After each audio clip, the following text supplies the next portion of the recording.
الله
لا إله إلا الله سيدنا محمد رسول الله صلى الله عليه وسلم مقامه الله تعالى ما دامت السماوات والأرض وجعلنا من عبادك الصالحين استووا فقيموا صفوفكم يرحمني ويرحمكم الله فإن تسفية الصفوف من تمام الصلاة.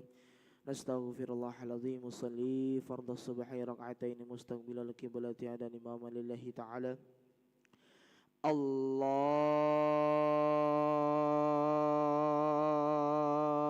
أكبر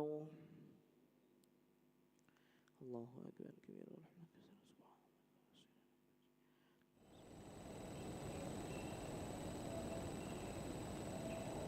بسم الله الرحمن الرحيم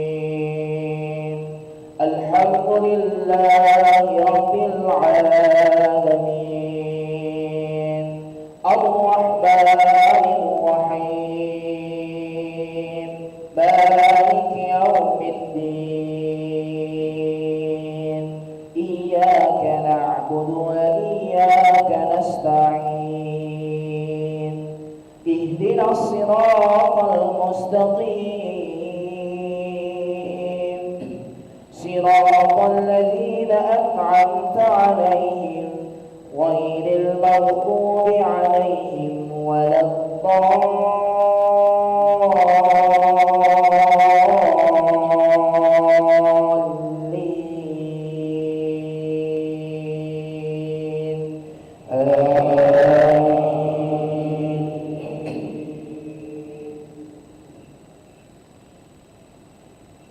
إن الذين يبايعونك إنما يبايعون الله يد الله فوق أيديهم فمن نكث فإنما ينكث على نفسه ومن أوفى بما عاهد عليه الله فسيؤتيه أجرا عظيما. سيقول لك المخلفون من الأعراب شغلتنا أموالنا وأهلنا فاستغفر لنا يقولون بألسنتهم ما ليس في قلوبهم قل فمن يملك لكم من الله شيئا إن أراد بكم ضرا أو أراد بكم نفعا بل كان الله بما تعملون خبيرا. الله أكبر.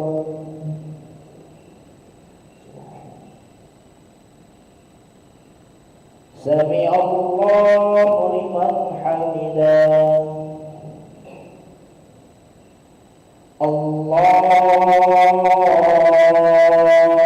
أكبر.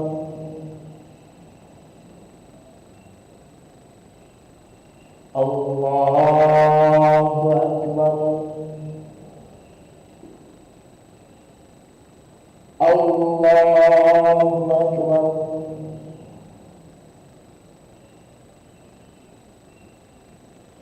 الله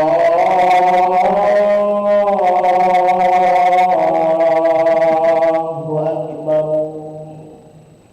بسم الله الرحمن الرحيم الحمد لله رب العالمين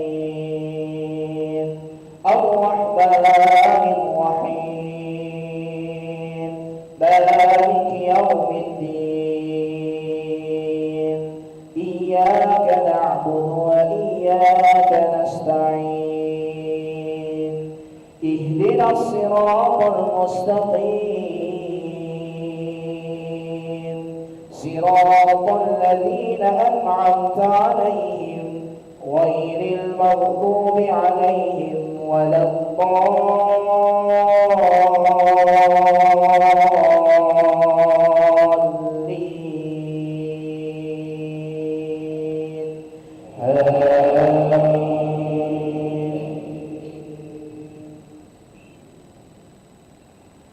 بل ظننتم أن لن ينقلب الرسول إلى أهلهم أبدا وزين ذلك في قلوبكم وزين ذلك في قلوبكم وظننتم ظن السوء وكنتم قوما بورا ولله ملك السماوات والأرض يغفر لمن يشاء ويعذب من يشاء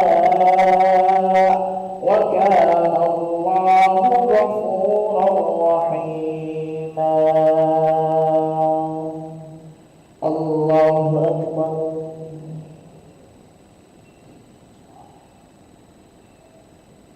سمع الله لمن حمده.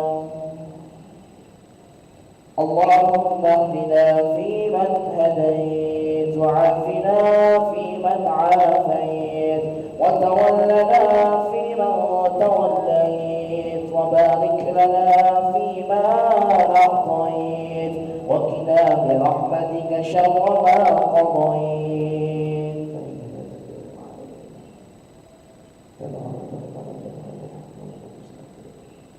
وصلى الله على سيدنا محمد النبي الأمي وعلى آله وصحبه وبارك وسلم. الله أكبر. الله أكبر.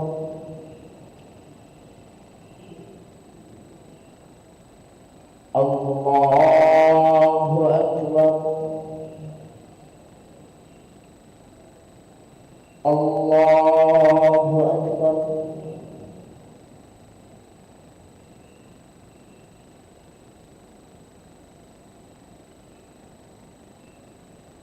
الله أكبر.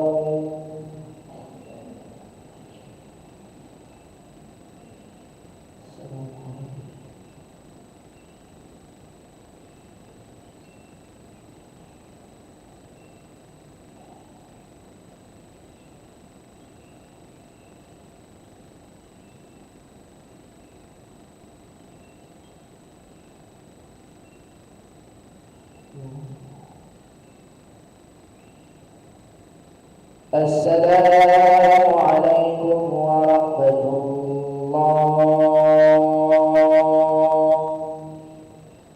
السلام عليكم ورحمة الله.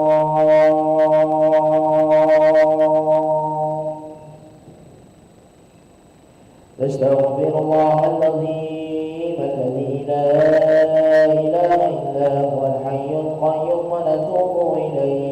نستغفر الله العظيم الذي لا إله إلا هو الحي القيوم ونتوب إليه. أستغفر الله العظيم الذي لا إله إلا هو الحي القيوم ونتوب إليه. لا إله إلا الله وحده لا شريك له له الملك وله الحمد يحيي ويميت وهو على كل شيء قدير. لا إله إلا الله وحده لا شريك له له الملك وله الحمد يحيي ويميت وهو على كل شيء قدير.